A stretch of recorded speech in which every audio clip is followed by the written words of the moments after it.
In 2014, Crimea was the ultimate trophy of the Kremlin, a fortress believed to be untouchable. But today, in June 2026, the crown jewel of Russia's Black Sea strategy is facing a very different reality. What was once considered one of Moscow's greatest strategic assets is increasingly becoming one of its most difficult burdens. You don't need to storm a fortress if you can slowly isolate it, and that is exactly what Ukraine is attempting to do. Rather than launching a direct assault, it has begun a systematic campaign designed to squeeze Crimea's supply routes, increase the cost of defending the peninsula, and turn geography itself into a weapon. For the Russian garrison, military planners, and civilians living there, the sense of security that once defined Crimea is beginning to erode. The Kerch Bridge remains under constant pressure. Supply routes face growing disruption, and a peninsula once promoted as a symbol of stability is increasingly confronting logistical uncertainty. And the most dangerous part for Moscow is that the problem cannot be solved easily. Russia continues pouring resources into Crimea's defense, but every additional air defense battery, every new fortification, and every convoy sent south consumes resources that cannot be used elsewhere. So how did the most heavily fortified territory in Europe become one of Russia's most complex strategic dilemmas?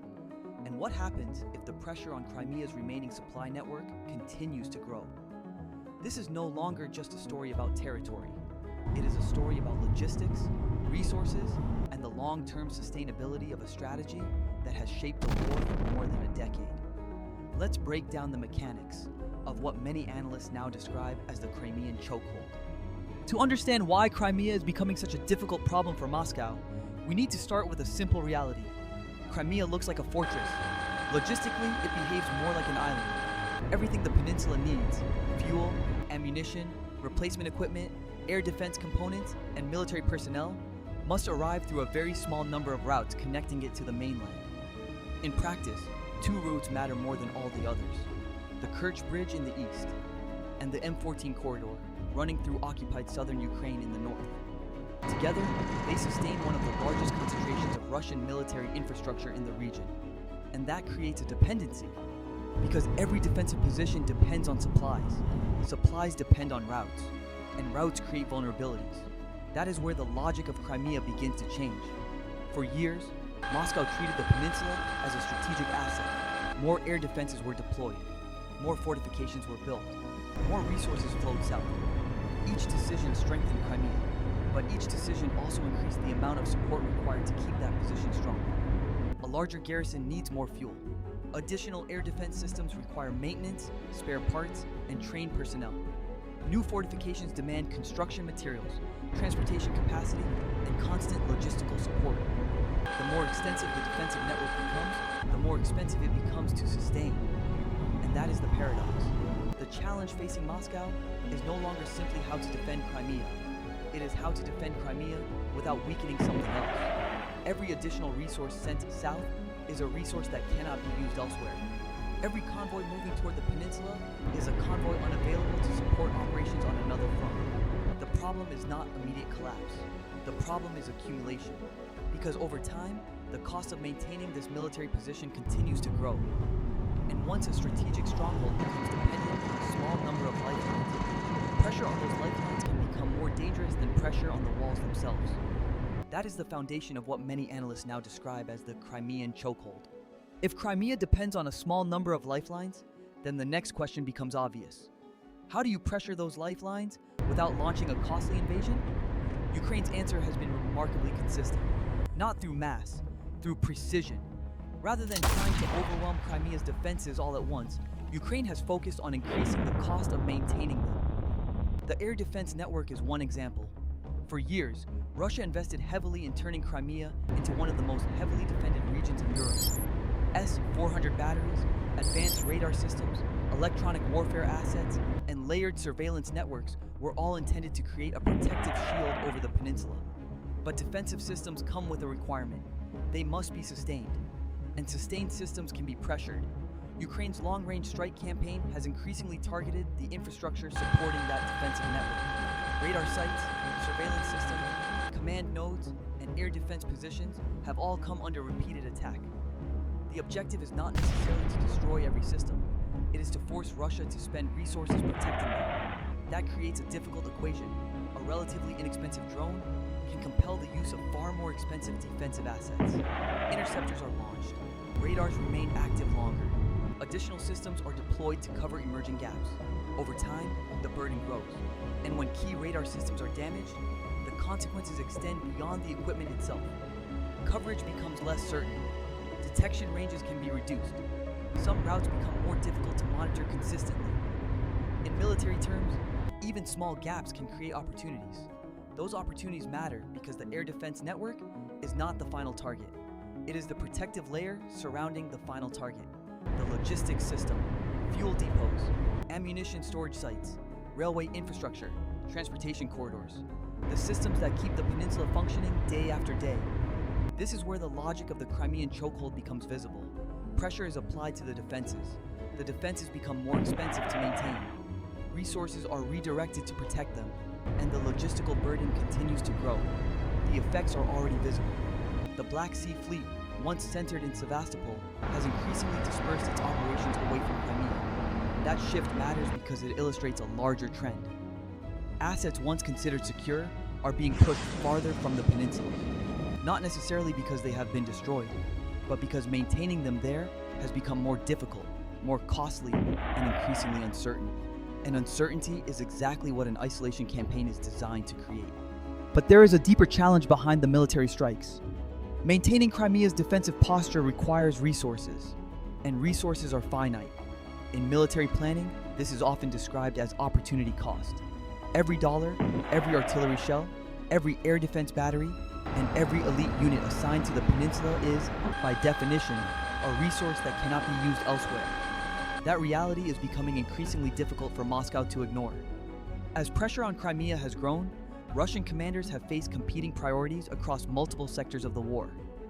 Additional resources have been directed south, including air defense assets, logistical support, and highly capable military formations that might otherwise have supported operations on other fronts. This is where the logic of the Crimean chokehold extends beyond the peninsula itself. The challenge is no longer simply how to secure Crimea. It is deciding what must be sacrificed to sustain it. Resources committed to the peninsula are resources unavailable elsewhere. Air defense systems protecting Sevastopol cannot simultaneously protect every other strategic priority. Units assigned to reinforce the south cannot be deployed somewhere else. Logistical capacity directed toward Crimea cannot support every operational requirement at the same time. Over time, those trade-offs begin to accumulate. And accumulation matters. Some analysts argue that this growing burden contributes to a broader resource dilemma across multiple sectors of the war. Commanders are increasingly required to shift resources between competing priorities, balancing immediate threats against longer-term objectives. The problem is rarely a single shortage. More often, it is the growing difficulty of meeting multiple demands simultaneously. History offers many examples of armies that struggled when resources became spread across too many priorities at once. The challenge for Moscow is avoiding that same dilemma. Reduce support for the peninsula, and it becomes more exposed to continued pressure. Increase support for it, and the burden on other priorities grows. Neither option is cost-free. For years, Crimea was viewed as one of Russia's most valuable strategic assets, a platform for power projection, a symbol of control in the Black Sea, a cornerstone of Moscow's regional strategy. Today, it increasingly behaves as something else, a commitment that demands continuous investment, a position that requires constant reinforcement, a strategic stronghold whose maintenance costs continue to rise. The more pressure applied to the peninsula, the greater the resources required to sustain it. And that creates a difficult question for Moscow. How much military capacity can be committed to Crimea before that decision begins limiting flexibility elsewhere? Because the challenge is no longer whether Crimea is important. The challenge is whether the costs of maintaining it continue to grow faster than the benefits it provides. That is the paradox at the center of Moscow's Crimean strategy. The stronger the position becomes, the more expensive it becomes to sustain. What was once designed to project Russian power is increasingly demanding resources from every other priority. But the costs of defending Crimea do not stop with the military. Increasingly, they are spreading into the civilian systems that make life on the peninsula possible. For more than a decade, Crimea was presented as a showcase of stability, prosperity, and security. It was marketed as a symbol of Russia's success in the Black Sea. Today, that image is coming under growing pressure. The effects are visible across the peninsula. Economic uncertainty has increased. Businesses that once relied on predictable logistics and tourism face growing disruptions. For many residents, the assumptions that shaped daily life only a few years ago no longer feel as certain as they once did. And then there is the bridge. For many residents, the Kerch Bridge was more than infrastructure. It was a symbol of connection to the mainland. Today, it increasingly represents something else: dependence. With periodic closures, heightened security measures, and ongoing concerns about its vulnerability, a route once associated with convenience now carries a very different meaning. What was once viewed as a guarantee of connection has become a reminder of how much Crimea depends on a small number of critical links. That shift matters, because the impact of isolation is not measured only in military terms. It is also measured in confidence. Confidence in transportation, confidence in economic stability, confidence in the future. As pressure on Crimea's supply network continues, that confidence becomes more difficult to sustain. Insurance providers have reduced their exposure to the peninsula. Businesses face greater uncertainty. Long-term planning becomes harder when the reliability of key infrastructure is constantly questioned. But perhaps the most significant effect is psychological. For many people living on the peninsula, options appear increasingly limited. The northern approach leads toward an active war zone.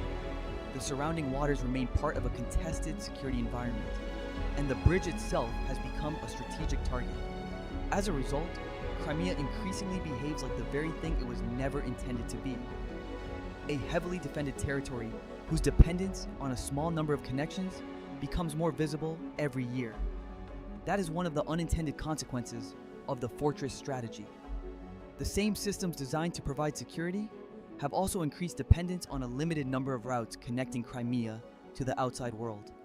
And as logistical pressure continues to grow, the civilian costs of maintaining that system grow alongside it, because the burden of defending Crimea is no longer measured only in military resources.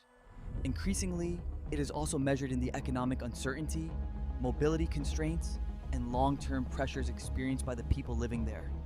Ultimately, the Crimean chokehold tells us something important about modern warfare. Fortresses are no longer judged by the strength of their walls alone. They are judged by the sustainability of the systems behind them.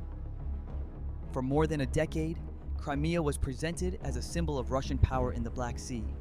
Today, it is also becoming a test of how much power must be committed to keep that symbol secure. That is the paradox facing Moscow. The stronger the fortress becomes, the more expensive it becomes to sustain. And the longer that pressure continues, the more difficult the calculation becomes. Because the question is no longer whether Crimea matters. The question is how much Russia is willing to spend, militarily, economically, and strategically, to keep it. What was once designed to project Russian power is increasingly demanding resources from every other priority. And that may ultimately become one of the most important strategic consequences of the war. Because in modern warfare, the strongest position is not always the hardest to attack. Sometimes, it is simply the hardest to sustain. If you found this analysis useful, subscribe for more in-depth military and geopolitical reporting. Thanks for watching.